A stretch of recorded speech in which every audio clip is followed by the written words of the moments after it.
نحمده ونصلي على رسوله الكريم أما بعد فأعوذ بالله من الشيطان الرجيم بسم الله الرحمن الرحيم رب اشرح لي صدري ويسر لي أمري واحلل عقدة من لساني يفقهوا قولي ربي زدني علما اللهم فقهنا في الدين ربي يسر ولا تعسر آمین یا رب العالمین۔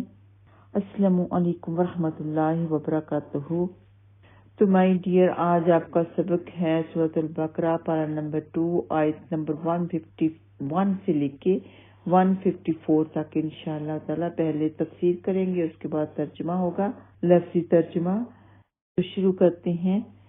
کما ارسلنا فیکم رسولا منکم یتلو علیکم آیاتنا وَيُزَكِّيكُمْ وَيُعَلِّمُكُمُ الْكِتَابَ وَالْحِكْمَةَ وَيُعَلِّمُكُمْ مَا لَمْ تَكُونُوا تَعْلَمُونَ فَاذْكُرُونِي أَذْكُرْكُمْ وَاشْكُرُوا لِي وَلَا تَكْفُرُونِ يَا أَيُّهَا الَّذِينَ آمَنُوا اسْتَعِينُوا بِالصَّبْرِ وَالصَّلَاةِ إِنَّ اللَّهَ مَعَ الصَّابِرِينَ وَلَا تَقُولُوا لِمَن يُقْتَلُ فِي سَبِيلِ اللَّهِ أَمْوَاتٌ بَلْ أَحْيَاءٌ وَلَكِن لَّا تَشْعُرُونَ۔ فرمایا، جس طرح ہم نے تم میں ایک رسول تم ہی سے بھیجا جو تم پر ہماری آیات پڑھتا ہے اور تمہیں پاک کرتا ہے اور تمہیں کتاب و حکمت سکھاتا ہے اور تمہیں وہ کچھ سکھاتا ہے جو تم نہیں جانتے تھے۔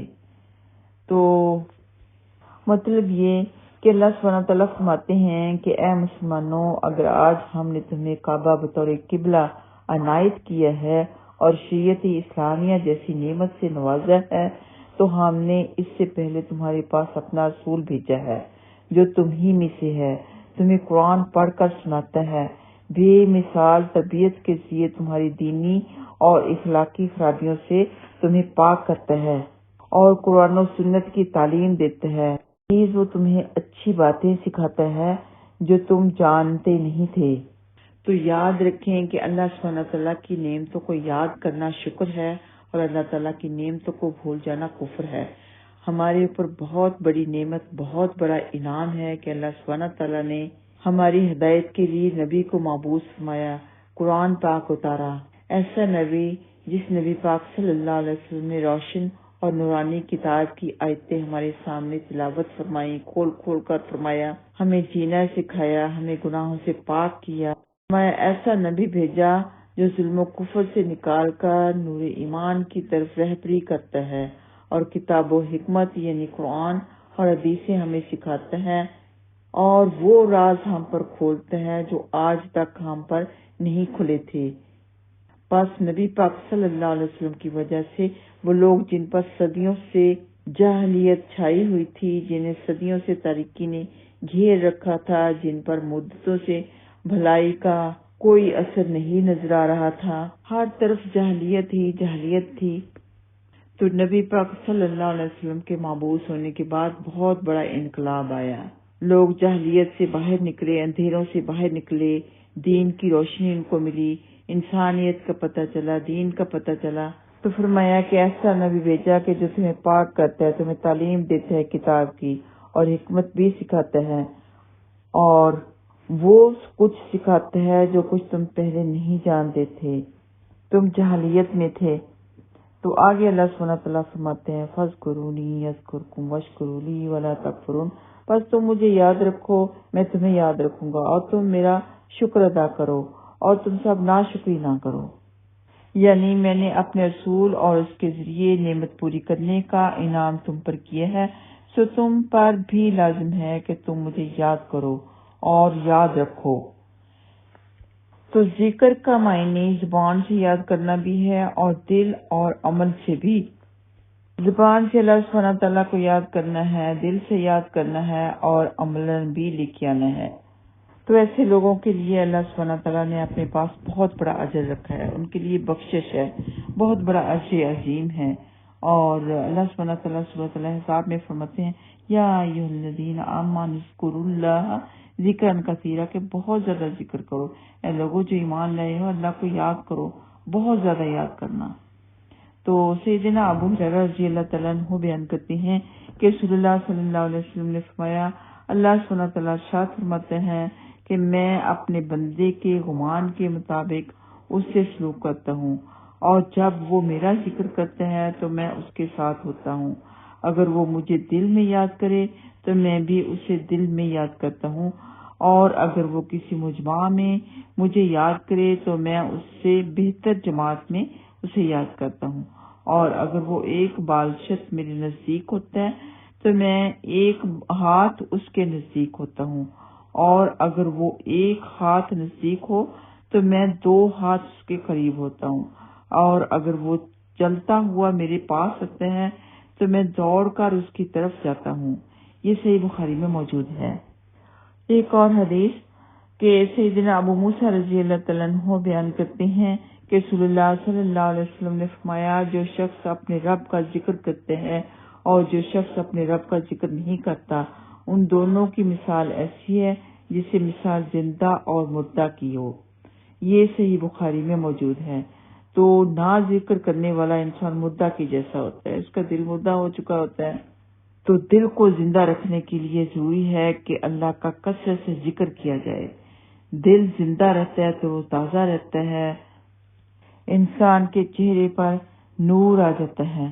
تو سیدنا ابو ہریرہ رضی اللہ تعالیٰ عنہ بیان کرتے ہیں کہ رسول اللہ صلی اللہ علیہ وسلم نے فرمایا، اللہ سبحانہ تعالیٰ کے کچھ فرشتے ایسے ہیں جو اہل ذکر کو تلاش کرتے ہوئے راستوں پر گھومتے رہتے ہیں، پھر جب وہ ایسے لوگوں کو تلاش کر لیتے ہیں جو اللہ کا ذکر کر رہے ہوتے ہیں تو وہ ایک دوسرے کو بلاتے ہیں کہ اپنی مراد پانے کے لیے اس طرف آ جاؤ، پھر وہ ذکر کرنے والوں کو اپنے پروں سے آسمان دنیا تک ڈھانک لیتے ہیں۔ پھر جب وہ اپنے رب کے پاس جاتے ہیں تو ان کا رب ان سے پوچھتا ہے، حالانکہ وہ ان سے زیادہ واقف ہے کہ میرے بندے کیا کر رہے ہیں۔ فرشتے کہتے ہیں وہ تیری تسبیح، تکبیر، تحمید اور تمجید بیان کر رہے ہیں۔ اللہ سبحانہ تعالیٰ پوچھتا ہے کیا انہوں نے مجھے دیکھا ہے؟ فرشتے کہتے ہیں اللہ کی قسم انہوں نے تجھے نہیں دیکھا۔ اللہ پوچھتا ہے اگر وہ مجھے دیکھ لیتے تو ان کی کیفیت کیا ہوتی؟ فرشتے کہتے ہیں اگر وہ تجھے دیکھ لیتے تو اور زیادہ شدت سے تیری عبادت کرتے، اور زیادہ شدت سے تیری تمجید کرتے، اور زیادہ کثرت سے تیری تسبیح کرتے۔ اللہ سبحانہ تعالیٰ فرماتا ہے وہ مجھ سے کیا سوال کرتے ہیں؟ فرشتے کہتے ہیں وہ تجھ سے جنت کا سوال کرتے ہیں۔ اللہ سبحانہ تعالیٰ فرماتے ہیں انہوں نے جنت کو دیکھا ہے؟ فرشتے کہتے ہیں اے رب اللہ کی قسم انہوں نے جنت کو نہیں دیکھا۔ اللہ تعالیٰ فرماتے ہیں اگر وہ دیکھ لیتے تو ان کی کیفیت کیا ہوتی؟ فرشتے کہتے ہیں پھر وہ جنت کی اور زیادہ حرص اور طلب کرتے، اور ان کو اور زیادہ اس کی رغبت ہوتی۔ پھر اللہ پوچھتا ہے وہ کس چیز سے میری پناہ طلب کر رہے ہیں؟ فرشتے کہتے ہیں دوزخ سے۔ اللہ پوچھتا ہے کیا انہوں نے دوزخ کو دیکھا ہے؟ فرشتے عرض کرتے ہیں اللہ کی قسم انہوں نے دوزخ کو نہیں دیکھا۔ اللہ فرماتا ہے اگر وہ دوزخ کو دیکھ لیتے تو ان کا کیا حال ہوتا؟ فرشتے کہتے ہیں اگر وہ اسے دیکھ لیتے تو اور زیادہ اسے بھاگتے اور دوڑتے۔ اللہ سبحانہ تعالیٰ فرماتے ہیں اے فرشتوں میں تمہیں گواہ کرتا ہوں کہ میں نے انہیں بخش دیا۔ ان میں سے ایک فرشتہ کہتا ہے فلاں شخص ان میں شامل نہیں تھا، وہ تو کسی کام سے آیا تھا۔ اللہ سبحانہ تعالیٰ فرماتے ہیں یہ ایسے لوگ ہیں کہ ان کے پاس بیٹھنے والا رحمت سے محروم نہیں رہتا۔ یہ بخاری میں موجود ہے۔ تو نیک لوگوں کی صحبت میں بیٹھنا بھی اللہ کی رحمت کو پا لینا ہوتا ہے، نیک لوگوں کی صحبت میں بیٹھنا چاہیے۔ تو اللہ سبحانہ تعالیٰ فرماتے ہیں وَاشْكُرُوا لِي وَلَا تَكْفُرُونَ کہ میرا شکر ادا کرو، میری ناشکری نہ کرو۔ اللہ کی ناشکری کرنا کفر ہے۔ ہر نعمت پر شکر الحمدللہ الحمدللہ۔ کوئی نعمت ملی تب بھی الحمدللہ، کسی نعمت سے آپ محروم ہو گئے تب بھی پڑھیں الحمدللہ الحمدللہ، کہ جیسے بھی ہیں الحمدللہ۔ یہی لفظ زبان پر رکھیں تو انشاءاللہ تعالیٰ شکر گزار بندوں میں اللہ سبحانہ تعالیٰ ہمارا شمار فرمائیں گے۔ اور اللہ سبحانہ تعالیٰ کا شکر ادا کرنے کا بہترین طریقہ ہے کہ جب بھی آپ کو کوئی بھی خوشی کی خبر ملے تو فوراً سجدے میں گر جائے، فوراً سجدہ شکر ادا کریں۔ اللہ سبحانہ تعالیٰ آپ کو مزید خوشیاں عطا فرماتے ہیں۔ نبی پاک صلی اللہ علیہ وسلم کا معمول تھا کہ چھوٹی سے چھوٹی خوشی پر بھی سجدہ شکر ادا کیا کرتے تھے۔ تو اس طریقے سے اللہ سبحانہ تعالیٰ کا شکر بھی ادا ہو جاتا ہے اور مزید آپ لوگوں کو خوشیاں نصیب فرماتا ہے۔ آگے اللہ سبحانہ تعالیٰ صبر کا حکم دے رہے ہیں کہ مجھ سے مدد مانگو صبر کے ذریعے اور نماز کے ذریعے۔ پچھلی آیات میں اللہ سبحانہ تعالیٰ نے اپنی نعمتوں کے تذکرہ کے بعد، جن میں بیت اللہ کو قبلہ قرار دے کر اپنی نعمت تمام کرنا اور اپنے آخری رسول کو بھیجنا شامل ہے، اپنے ذکر و شکر کا حکم دیا ہے۔ اب اس آیت میں اللہ سبحانہ تعالیٰ نے مصیبتوں کے آنے پر صبر اور نماز کے ذریعے اللہ سبحانہ تعالیٰ سے مدد مانگنے کا حکم دیا۔ اگرچہ اس میں ایمان والوں پر آنے والی ہر مصیبت کا علاج بتایا گیا ہے۔ علاج کیا ہے کہ صبر بھی کرنا ہے اور نماز کے ذریعے بھی مدد مانگنی ہے۔ مگر ان آیات کی ترتیب سے معلوم ہوتا ہے کہ یہ آیت مسلمانوں کو جہاد کے لیے تیار کرنے کی تمہید ہے، کیونکہ قبلہ کی تبدیلی رجب یا شعبان سن 2 میں ہوئی اور غزوہ بدر رمضان 2 میں ہوا۔ دونوں کے درمیان تقریباً 2 ماہ کا وقفہ ہے۔ تو اللہ سبحانہ تعالیٰ فرما رہے ہیں استعینوا بالصبر۔ اللہ سبحانہ تعالیٰ نے بندوں کو شکر ادا کرنے کا حکم دینے کے بعد اس آیت میں صبر اور نماز کی اہمیت بیان کی اور بتایا کہ مومن کی زندگی میں ان دونوں چیزوں کی بڑی اہمیت ہے اور اللہ تعالیٰ کی راہ میں مصائب کو برداشت کرنے کا اہم ترین نسخہ صبر اور نماز ہے۔ سیدنا ابو مالک حارث بن عاصم اشعری رضی اللہ تعالیٰ عنہ بیان فرماتے ہیں کہ رسول اللہ صلی اللہ علیہ وسلم نے فرمایا پاکیزگی نصف ایمان ہے۔ الحمدللہ کہنا میزان کو بھر دیتا ہے اور سبحان اللہ والحمدللہ کہنا آسمان و زمین کے درمیانی خلا کو بھر دیتا ہے۔ اور نماز نور ہے، صدقہ دلیل ہے، صبر روشنی ہے، قرآن تیرے لیے حجت ہے اگر اس پر عمل کیا جائے، یا یہ تیرے خلاف دلیل ہے، مطلب یہ کہ اگر تو اس پر عمل نہ کرے۔ تو ہر ایک جب صبح کرتا ہے تو وہ اپنے نفس کا سودا کرتا ہے، بس وہ خود کو عذاب سے آزاد کرنے والا ہے یا اپنے نفس کو اللہ کی رحمت سے محروم کر کے ہلاک کرنے والا ہے۔ یہ مسلم میں موجود ہے۔ تو انسان کو اللہ سبحانہ تعالیٰ نے اختیار دے رکھا ہے، چاہے تو وہ خود کو ہلاک کر لے، چاہے تو خود کو عذاب سے آزاد کر لے۔ کوشش محنت انسان نے کرنی ہے تو اللہ سبحانہ تعالیٰ کی رحمت کی امید بھی رکھنی ہے۔ فرمایا ان اللہ مع الصابرین، کہ صبر کرنے والوں کے ساتھ اللہ سبحانہ تعالیٰ ہے، صبر کرنے والوں کی اللہ تعالیٰ مدد کرتا ہے۔ آپ کو کوئی بھی تکلیف آئے، پریشانی آئے، اسی وقت یہ آیت ضرور یاد کر لیں کہ ان اللہ مع الصابرین، اللہ تعالیٰ صبر کرنے والوں کے ساتھ ہے۔ میں نے صبر کرنا ہے۔ نماز کے ذریعے نفل پڑھ لیں، آپ نماز کے بعد صبر کی دعا کر لیں، اسپیشلی طور پہ نفل پڑھ لیں، پھر دعا کر لیں کہ یا اللہ تعالیٰ صبر کرنے میں میری مدد فرما، تو اللہ تعالیٰ ضرور انسان کی مدد فرماتا ہے۔ آگے اللہ سبحانہ تعالیٰ فرماتے ہیں اور ان کو جو اللہ کے راستے میں قتل کیے جائیں مردے مت کہو بلکہ زندہ ہیں اور لیکن تم نہیں جانتے۔ تو اللہ سبحانہ تعالیٰ کے حکم پر صبر کرنے کا عظیم ترین نمونہ اللہ کی راہ میں جہاد کرنا ہے کہ آدمی اپنے رب کی رضا کی خاطر اس کی راہ میں اپنی عزیز ترین شے، یہ جان جو ہوتی ہے سب سے عزیز ہوتی ہے، اس کی قربانی دیتا ہے۔ اسی لیے اللہ سبحانہ تعالیٰ نے شہید کو اس دنیاوی زندگی سے افضل و اعلیٰ زندگی عطا کرنے کا وعدہ کیا ہے اور مومنوں کو اس بات سے منع کیا ہے کہ وہ شہید کو مردہ نہ کہیں، کیونکہ وہ اپنے رب کے پاس زندہ ہوتا ہے، لیکن وہ ایسی زندگی ہے جس کا ہم شعور نہیں رکھتے۔ وَلَٰكِن لَا تَشْعُرُونَ، کہ تم اس بات کا شعور نہیں رکھتے کہ وہ کیسی زندگی ہے۔ تو شہید کو مردہ نہیں کہنا، اس جہان فانی سے تو وہ رخصت ہو چکا لیکن وہ مردہ نہیں۔ سیدنا عبداللہ بن مسعود رضی اللہ تعالیٰ عنہما بیان کرتے ہیں کہ رسول اللہ صلی اللہ علیہ وسلم نے فرمایا شہداء کی روحیں سبز رنگ کے پرندوں کے قالبوں میں قندیلوں کے اندر ہیں جو عرش مبارک سے لٹک رہی ہیں، یہ جنت میں جہاں سے چاہتی ہیں کھاتی پیتی ہیں، پھر ان قندیلوں میں آ کر رہتی ہیں۔ ایک دفعہ ان کے رب نے ان کی طرف دیکھا اور فرمایا، کیا تم کچھ چاہتے ہو؟ وہ عرض کرتے ہیں، ہم کیا چاہیں گے، ہم تو جنت میں جہاں سے چاہتے ہیں کھاتے پیتے ہیں۔ اللہ تعالیٰ شہداء سے 3 دفعہ یہی پوچھتا ہے۔ پھر جب ان شہداء نے دیکھا کہ سوال کا جواب دیے بغیر انہیں نہیں چھوڑا جائے گا، تو وہ کہتے ہیں، ہمارے رب، ہم چاہتے ہیں کہ تو ہماری روحوں کو ہمارے جسموں میں لوٹا دے تاکہ ہم ایک بار پھر تیرے رشتے میں شہید کر دیے جائیں۔ پھر جب اللہ سبحانہ تعالیٰ دیکھتا ہے کہ شہداء کو اور کسی شے کی ضرورت نہیں تو انہیں چھوڑ دیا جاتا ہے۔ یہ مسلم میں موجود ہے۔ سیدنا کعب بن مالک رضی اللہ تعالیٰ عنہ سے روایت ہے کہ رسول اللہ صلی اللہ علیہ وسلم نے فرمایا، بلا شبہ مومن اور مسلم کی روح ایک ایسا پرندہ ہے جو جنت کے درختوں سے پھل وغیرہ کھاتا رہتا ہے، حتیٰ کہ قیامت کے دن اللہ سبحانہ تعالیٰ اسے اس کے جسم میں لوٹا دے گا۔ یہ مسند احمد میں موجود ہے۔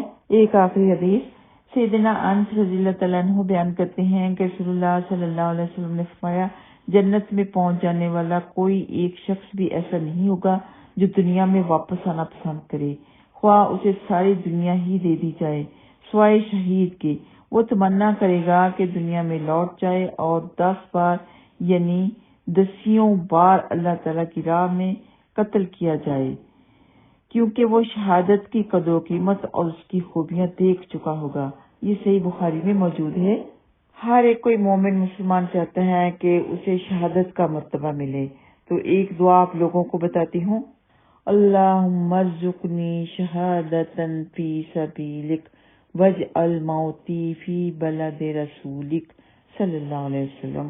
یہ ضرور پڑھا کریں۔ اللہ سبحانہ تعالیٰ سے ہم دعا کرتے ہیں کہ اللہ سبحانہ تعالیٰ ہم سب کو شہادت کا مرتبہ عطا فرمائے۔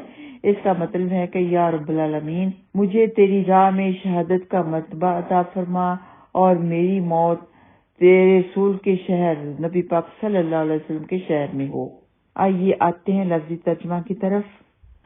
کما جیسی کہ ارسلنا بھیجا ہم نے، فی کم تم میں، رسول من کم تم میں سے، یتلو وہ تلاوت کرتا ہے، علیکم تم پر، آیاتنا ہماری آیتیں، ویزکیکم اور وہ پاک کرتا ہے تمہیں، اور وہ زکی پاک کرتا ہے تم کو، ویعلمکم اور وہ تعلیم دیتا ہے تم کو، الکتابہ کتاب کی، اور الحکمت حکمت کی، ویعلمکم اور وہ سکھاتا ہے تم کو، معلوم جو نہیں تکونو تم سب تھے، تعلمون جانتے، فاذکرونی پس تم سب مجھے یاد کرو، اذکرکم میں تمہیں یاد کروں گا، اور اشکرو لی تم سب میرا شکر ادا کرو، ولا اور نہ تکفرون تم سب نا شکری کرو میری، یا ایھا الذین